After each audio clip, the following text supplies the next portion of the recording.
This channel does not promote any violent, harmful, or illegal activities. All content provided by this channel is meant for an educational purpose only. কাজল কেষ্ট গোষ্ঠীর সংঘাত, শিউড়িতে প্রকাশ্যে তৃণমূলের গোষ্ঠীদ্বন্দ্ব, অনুব্রত অনুগামীদের হাতাহাতিতে জড়িয়ে পড়ল কাজল ঘনিষ্ঠ শিউড়ি 2 ব্লকের তৃণমূল সভাপতি নুরুল ইসলাম ঘনিষ্ঠরা। বসরা গ্রামে নুরুলের ঘনিষ্ঠরা বৈঠক করছিলেন, সেই সময় অনুব্রতর অনুগামীরা পাশ দিয়ে যাচ্ছিলেন। দুপক্ষের বচসার পরই হাতাহাতিতে জড়িয়ে পড়ে। দুপক্ষের অন্তত 7 জন জখম হন। শিউড়ি থানার পুলিশ গিয়ে পরিস্থিতি আয়ত্তে আনে। আহতদের শিউড়ি সুপার স্পেশালিটি হাসপাতালে ভর্তি করানো হয়েছে। কারা মারলো? ওই ছিল নুরুলের লোক, ঠিক আছে। সমীর, মিরাজ, কালু, ঝামেলা কিছু হয়নি, এমনি আমরা গিয়েছিলাম, পাশ দিয়ে পেরিয়ে যাচ্ছিল। ওই তখনই আমাদেরকে দেখে আক্রমণ করা। আপনারা কার দল করেন? আমরা টিএমসি। কার দল করেন? বকুল। ওই জন্য কি মারধর করেছে? হ্যাঁ। হিমাদ্রি রয়েছেন আমাদের প্রতিনিধি। হিমাদ্রি, কি কারণে পরিস্থিতি এতটা উত্তপ্ত হয়ে উঠলো? শিউড়ি 2 নম্বর ব্লকে তৃণমূলের গোষ্ঠীদ্বন্দ্ব সেটা নতুন কিছু নয়।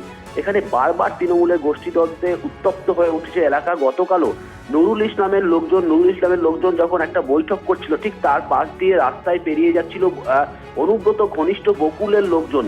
তখনই বকুলের লোকজনকে তারা প্রথমে টোন টিটকারি করে, পরবর্তী ক্ষেত্রে হাতাহাতি এবং লাঠি নিয়ে মারধর। এই ঘটনায় 7 জন আহত হয়েছে। যেই ব্লক শিউড়ি 2 নম্বর ব্লক, সেখানে বারবার গোষ্ঠীদ্বন্দ্ব, যেখানে খোদ অভিষেক বন্দ্যোপাধ্যায় নির্দেশ দিয়েছিলেন এই ব্লকের গোষ্ঠীদ্বন্দ্ব মেটাতে হবে, না হলে কলকাতা থেকে আমি নেতা পাঠাবো। তারপর কয়েকদিন শান্ত থাকলেও আবার কিন্তু শিউড়ি 2 নম্বর ব্লক যে তিমিরে ছিল সেই তিমিরে এসে উপস্থিত হয়েছে আবারও সেই গোষ্ঠীদ্বন্দ্ব অনুব্রত মণ্ডলের অনুগামী এবং কাজল শেখের অনুগামীদের মধ্যে। এখন দেখার বিষয়, বিধানসভা নির্বাচনের আগে এই গোষ্ঠীদ্বন্দ্ব কি তৃণমূল যে রাজ্য নেতৃত্ব আদৌ মেটাতে পারবে, নাকি বার্তা দেওয়ায় সার হচ্ছে? কর্মীদের মধ্যে যে গোষ্ঠীদ্বন্দ্ব ছিল সেটা থেকেই যাচ্ছে, সেটা দেখার বিষয়। একেবারে ধন্যবাদ তোমাকে। লোকজনরা মিটিং করছিল, কোথাও পাশে কোথাও যাচ্ছিল, ওদের হঠাৎ করে মানে অ্যাটাক করে, ঠিক আছে, লাঠি টাঙ্গি তরোয়াল রড নিয়ে। দেখলেন তো কি করেছে অবস্থা। কারণ ওই যে মিটিং করছিল, হ্যাঁ, যাই হোক, এরা নুরুল ইসলামকে সমর্থন করে না, এটাই এদের অপরাধ।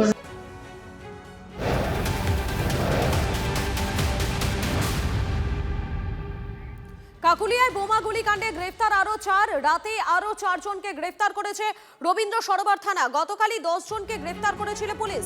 কাকুলিয়া রোডে বোমা গুলিকাণ্ডে এই নিয়ে ধৃতের সংখ্যা বেড়ে দাঁড়ালো 14 জন। আরো একবার জানাই, কাকুলিয়ায় বোমা গুলিকাণ্ডে গ্রেফতার করা হয়েছে আরো 4 জনকে। রাতে আরো 4 জনকে গ্রেফতার করেছে রবীন্দ্র সরোবর থানার পুলিশ। গতকালই 10 জনকে গ্রেফতার করেছিল পুলিশ। কাকুলিয়া রোডে বোমা গুলিকাণ্ডে এই নিয়ে ধৃত বেড়ে 14। কাকুলিয়া রোডে অশান্তির ঘটনায় রবীন্দ্র সরোবর থানায় দায়ের হওয়া মামলায় যুক্ত হলো সোনা পাপ্পুর নাম। গতকাল সন্ধ্যায় কাকুলিয়ার অশান্তির ঘটনায় সোনা পাপ্পুর ঘনিষ্ঠদের বিরুদ্ধে হামলা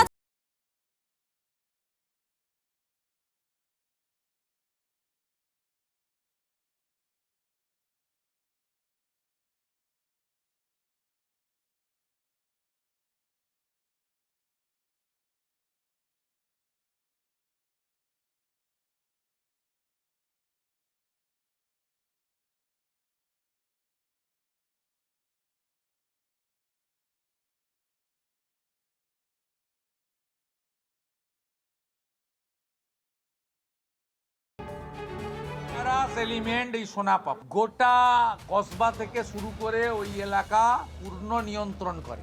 সোনাপাপ্পুর গ্রেপ্তার করতে হবে।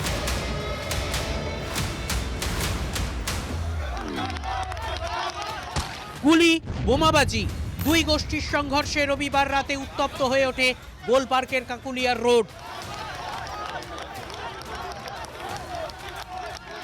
ভয় সিঁটিয়ে এলাকার বাসিন্দারা। কসবা ঢাকুরিয়া ত্রাস, সোনা পাপ্পুর বিরুদ্ধে যাবতীয় ক্ষোভ উগরে দিয়েছেন বাসিন্দারা। সোনা পাপ্পুর গ্রেপ্তারের দাবিতে সুর চড়িয়েছেন বিরোধী দলনেতা শুভেন্দু অধিকারী। একাধিক শাসক নেতার সঙ্গে ছবি। ঢাকুরিয়ায় গুলি বোমাবাজিতে অভিযুক্ত কে এই সোনা পাপ্পু? 2011 থেকে উল্কার গতিতে উত্থান। কসবা ঢাকুরিয়া বা রামলাল বাজারে আতঙ্কের নাম। পুরসভার 67-91 নম্বর ওয়ার্ডে দাপিয়ে বেড়ায়। শাসক দলের হয়ে এলাকা নিয়ন্ত্রণের অভিযোগ। ভোটের সময় বিরোধীদের ঘরবন্দি করে রাখাই কাজ। একাধিক অবৈধ নির্মাণের অভিযোগ। খুনের চেষ্টা, তোলাবাজি সহ একাধিক ধারায় মামলা। 2017 সালে কসবায় তৃণমূল কর্মী খুনে প্রথম গ্রেপ্তার। এলাকা দখল নিয়ে মুন্না পাণ্ডের সঙ্গে বিরোধ, সোনা পাপ্পুর বিরুদ্ধে 20টি মামলা রয়েছে। আগেও গোলাগুলি চলেছে এই এলাকায়, পুলিশ কোনো ব্যবস্থা নেয়নি, অভিযোগ স্থানীয়দের। সন্ধ্যেবেলা আসার সময় যদি বোম পড়ে বা গুলি চলে, বাচ্চারা তো খেলবে, ভয় তো পাবো স্যার। পুলিশ কোনো কেয়ারটি করছে না, কোনো স্যাব নেয় না, কিচ্ছু নেয় না। কাকুলিয়া কাণ্ডে পুলিশের নজরে পাপ্পু ঘনিষ্ঠ বাবুসোনা ও মিন্টাইরা। সরোবর থানায় বাবুসোনার নামে 3টি অভিযোগ দায়ের হয়েছে। বাপি হালদার ও অনুগামীদের বিরুদ্ধে পাল্টা অভিযোগ বাবুসোনার পরিবারের। আরে ও তো মার্কা মারার ছেলে, তো জেল খাটা আসামি, মার্কা মারার ছেলে বেরিয়ে এবারে ওই মদ ব্যবসা, ওই সাতটা জুয়া, এইসব ব্যবসা ট্যাবসা করে। বাপি হালদার দেখুন, আমি তো ওনাকে জানি, শুনে এসেছি উনি ভীষণ বাজে লোক, জেল খাটা লোক। টিএমসি করে কি পার্টি করে উনি কোনো। সোনা পাপ্পুর সঙ্গে শাসক দলের একাধিক নেতার ছবি সামনে এসেছে। কখনো কসবার বিধায়ক জাভেদ খানের সঙ্গে, আবার বিধায়ক তথা তৃণমূলের দক্ষিণ কলকাতার জেলা সভাপতি দেবাশিস কুমারের একাধিক কর্মসূচিতে দেখা গিয়েছে সোনা পাপ্পুকে। সোনা পাপ্পুর সঙ্গে তাঁর ছবি প্রকাশ্যে এলেও অস্বস্তির কিছু নেই, মন্তব্য দেবাশিস কুমারের। যার সঙ্গে ছবি আছে তোমার, যার ছবি আছে, কেউ আইনের ঊর্ধ্বে নয়। যদি এরা অন্যায় করে থাকেন, প্রত্যেকে শাস্তি হবে, অস্বস্তির প্রশ্নই নেই। কেন অস্বস্তি হয়? জনপ্রতিনিধিদের কাছে সবাই তা আছে, সেহেতু এটা কোনো অস্বস্তির জায়গা নয়। ধুন্ধুমারের পর থমথমে কাকুলিয়ার রোড, চলছে পুলিশি টহল।